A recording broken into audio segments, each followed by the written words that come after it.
Derek Poate. I'm the president of the UK Evaluation Society and formerly used to work with a consulting firm in England called ITAD Limited, which does a lot of evaluation work. My pleasure this afternoon to be chairing this session, this panel discussion, and we've got a very interesting topic, as we see on the board there, addressing the micro-macro disconnect in the evaluation of climate change adaptation.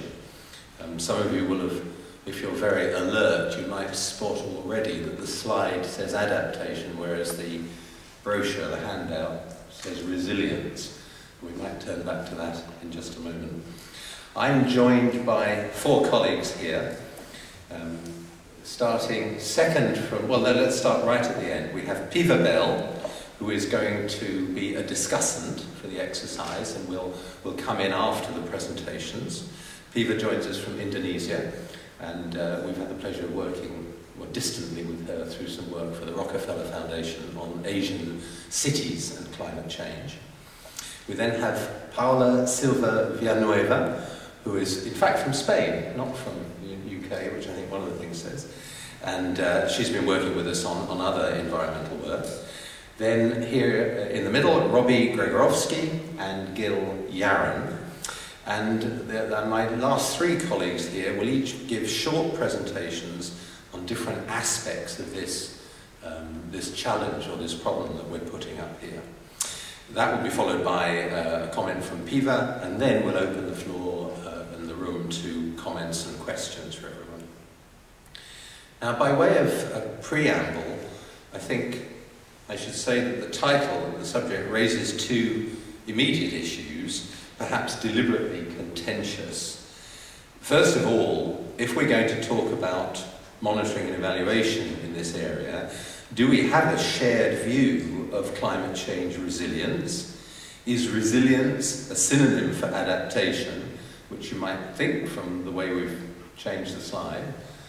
And without a shared view, or without a common consensus, can we really start to move forward in getting a common approach and consensus on monitoring and evaluation?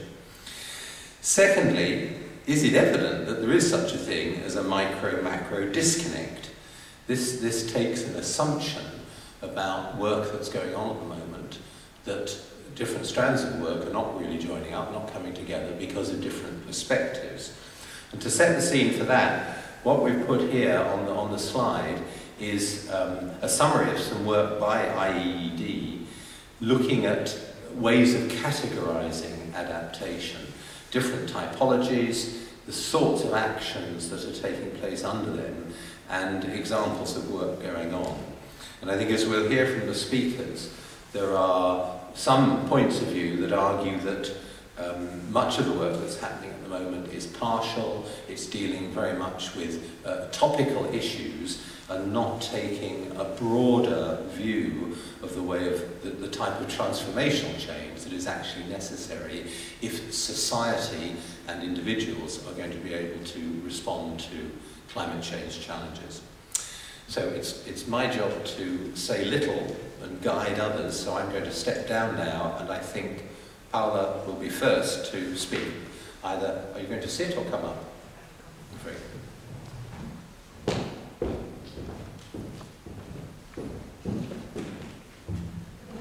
Thanks, Derek, and thanks to all of you for being here with us today. And I will follow up from Derek's slide on adaptation, because when we talk about adaptation and M&E and what's new and what's different, I think it's very important to start with definitions, because most of the times I think you would agree with me that the definition of the problem defines the solution, and therefore the indicators and the M&E frameworks that we put in place for those. If you go through the literature today, you will find more than 20 definitions of what adaptation means. And if you go to organizations, you will find over 50 definitions of adaptation for different organizations. But in spite of the conceptual clarity and lack of agreement, if we start asking ourselves, well, who needs to adapt, what is adapting, and who is vulnerable to climate change, we start to see some clarity in spite of a lack of a standard definition if I can say that. And especially the why. Why are we vulnerable to climate change, and what populations are vulnerable to climate change, and I'll come back to that later. And the first agreement, at least internationally, is that actually development needs to go beyond business as usual, because what adaptation and climate change is calling for is a transformational change in the way societies work, not just at the energy level, for example, but also in the way we use our natural resources and so forth and so on. But if development practice has to change, what does that mean for M&E practice? And that has been an emerging debate in the last couple of years, but still a lot of contentious debate is happening at that level. And if we look at the literature now, we also see that most of the frameworks used are just conventional M&E frameworks. Sorry.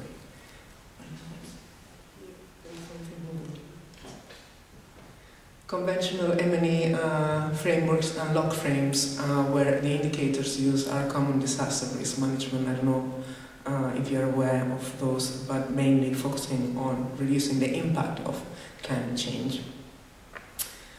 But as I was saying, if we focus on a very basic question on why do we need to adapt to climate change and who is adapting and who is vulnerable, we can actually see that independently of the definition, adaptation is a process of change that has different dimensions and that has to contribute to developmental outcomes. And that's the basic of the framing of adaptation. Now, I should have said that what I'm presenting today is based on the research carried out in the last 2 years around adaptation and M&E. Also a work funded by the Rockefeller Foundation, looking at case studies in sub-Saharan Africa and evaluations on climate change adaptation there. So I'm just presenting 5 slides, but it's a compilation of the whole research done in the last couple of years. So what are some of the challenges?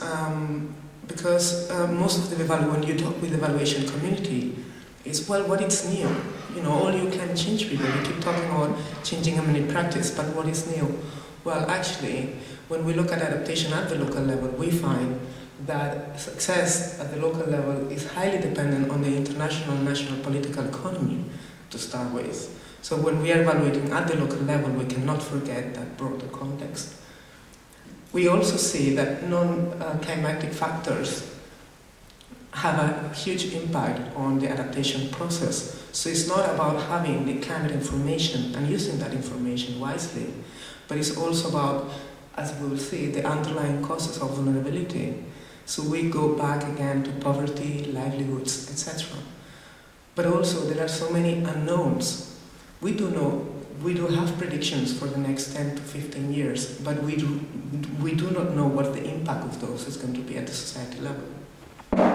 So how do we evaluate and how do we plan with all those unknowns in the picture, in the frame?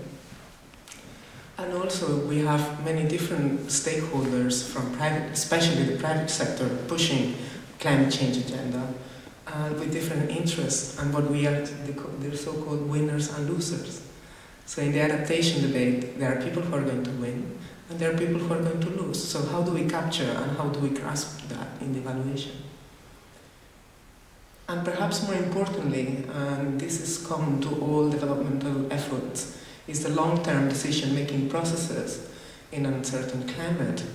When we have politicians or even individuals whose main concerns are about today, not about the next 10 years, how do we actually make sure that the efforts on the ground for local people are going to be sustainable for the next 10 years when no one cares?